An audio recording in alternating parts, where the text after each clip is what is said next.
$200,000 tax deduction on stolen money. But we begin with those outrageous video stunts we exposed earlier this week. Irresponsible and downright dangerous. Yet the more extreme the antics, the more likely participants are to have their footage included in videos that are sold right around the country. Well, tonight we hear from 3 teenagers who get their kicks out of this mad craze. Oh, like jumped in front of buses, like just to get a laugh. Put wedding dresses on and chased down like courier trucks. Dressed up in balaclavas and got fake guns and walked up to the local shopping centre. Teenagers Mark Schultz, Aaron Cook and Chris Herman reckon they're pretty funny. People around, like people that don't know what's going on, usually run up to you and they go, "Oh, you all right?" Stuff like that. Like they wouldn't have a clue. They don't know that it's like they were making a film, and all of us are just sitting around like just laughing our heads off.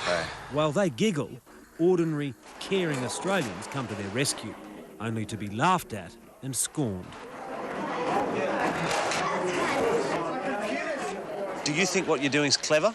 Some of it could be viewed as pretty stupid, but we're having fun at the time. Is there a fine line between fun and just being an idiot? Yeah, definitely. Like Being an idiot, like if you're damaging property or injuring someone, that's just stupid. But they openly admit doing both. What if an elderly person had a heart attack or something watching you? How would you feel then? I'd probably run. The boys wouldn't show us their personal videos, but say their stunts are just like these, or even more outrageous. The whole idea is just to entertain ourselves, do something funny. We've had a few videos of the same sort of thing and we thought it was funny, so we started making our own videos. Do you just think to have fun. faking an accident on a bus or faking an armed robbery is funny? Sometimes it can be funny, even though it's taking advantage of people's feelings and seeing if you're hurt. But do you think the police would think a fake armed robbery is funny? no, they would not at all. It might have been harmless fun at first. It's become a public menace. What's a drop roll? A drop roll is like when you've got like a bunch of people and you just like, say you're running down the street and like you pretend you don't see them and you trip over a gutter and you take out all the people around, everyone's on the ground. You knock people over? You knock people over. And, like, you hurt people? Yeah. But we usually do That's not very funny, is it? No, it's not. As you can imagine, shoppers and shopkeepers think very little of their pranks, as one of the most popular is knocking over displays in supermarkets. A lot of the shopping centres were getting really annoyed with us doing that. Isn't that damaging property? Yeah, it is. But, like, That's a crime. Yeah, we stopped doing that because like, it was a crime. And the shops were like taking action because lots of little kids, like about 10, have seen the videos and they're all coming to the shops in groups like 20 and just like riding through the store, knocking everything over. Then there's this madness. It's called a flaming head man. Oh, when you set your head on fire and you run around streets and everyone like thinks you're on fire, or you just set your head on fire and You've done this? Yeah, I've done this once. You probably don't need me to point this out to you, but you could do yourself some very serious damage. Yeah. It's all in the name of good fun. Maybe you already have. I think I have, actually. You know, it's just crazy. On Monday, we revealed how videos of these stunts are being peddled under the guise of bodyboard surfing films. Look, the young guys in our sport think it's okay to do these pranks and get away with it and it's not going to harm anyone. But look, they will come unstuck and they will hurt some people one day. David Hall is president of Bodyboarding Australia. Bo Day is the sport's world #1. These guys are young guys, and like all kids, they just like to get up to mischief. I mean, that's what young guys do, and they just don't see the broader picture. Have you been in trouble with the police? Yeah, a few times. Like, just feel like we just had warnings not to go into shops. They obviously haven't worked. No, they've worked.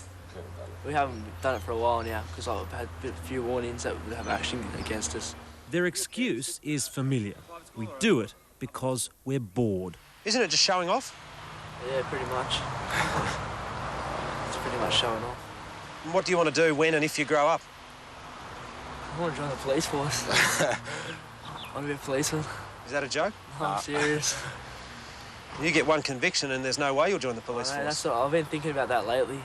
So how long's it going to go on for? When are you going to grow up? Well, Never. Probably never. Charming. Glenn Connolly with that report. And as a direct result of our earlier story on those video stunts, one Queensland chain of stores has now withdrawn its stock from sale. Now to the prestigious college, accused of failing to protect a student in its care.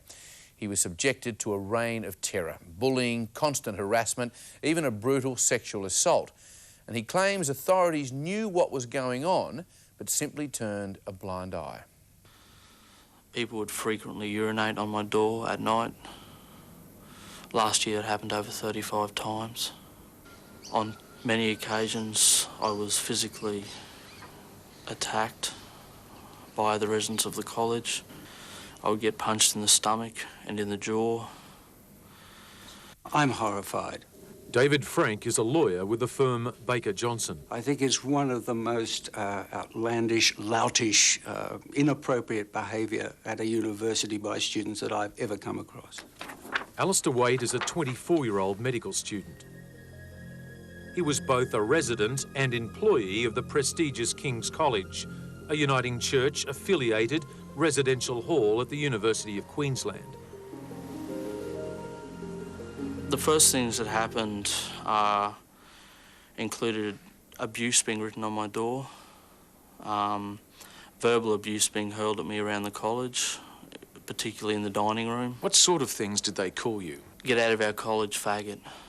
The rest are unrepeatable. His car was vandalised on a number of occasions, and then his parents' car was also vandalised. Gina and Dennis Brosnan have been involved with students and their management for years. Dennis had been Deputy Master of King's, but had left shortly before Alistair's nightmare began. In that time, were there any complaints at all about Alistair or his behaviour? Absolutely no, to the contrary. So why did this happen to Alistair? Their inference, of course, was that if you cared about others, then you were gay. They even established a website dedicated to denigrating him. His nickname was Bundy. I've had over 30 years' experience in university colleges, and I don't think I've ever known anything quite this bad. On one occasion, one resident told me that if I tell anyone, he would cut my throat. But he did tell someone, this man, the Master of King's College, the Reverend John Patton. King's is able to keep part of the original ethos of the university and be a place where people can know each other and live and learn together.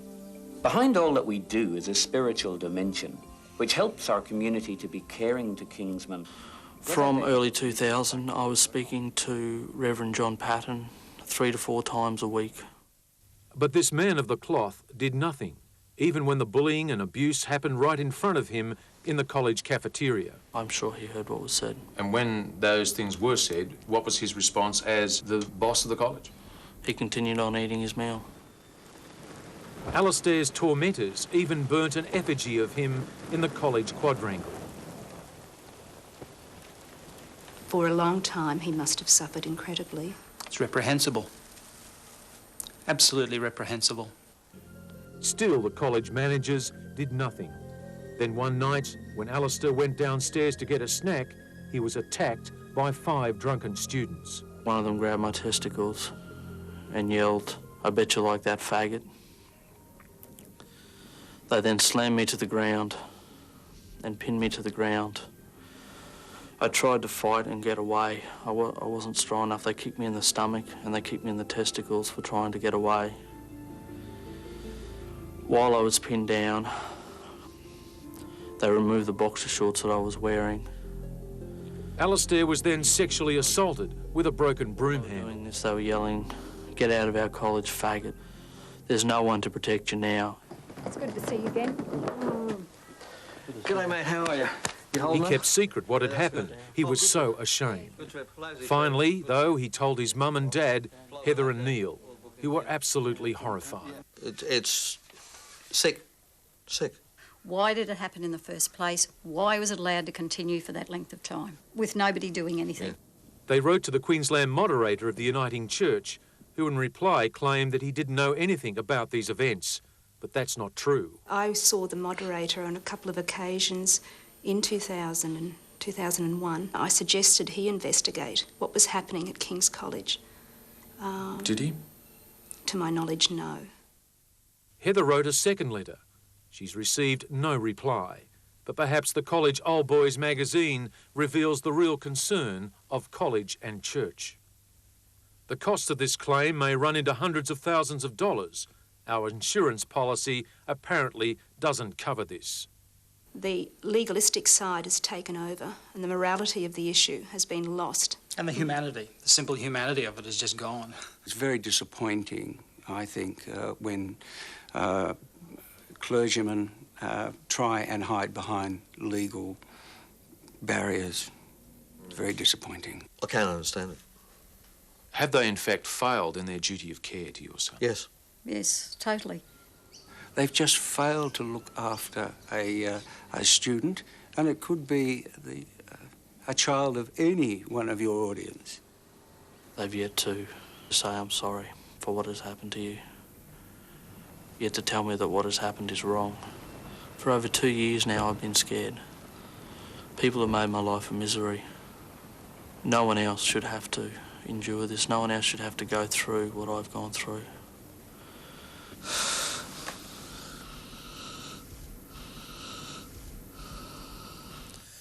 Poor kid. David Margan with that report. And both King's College and the Uniting Church refused our requests for interviews.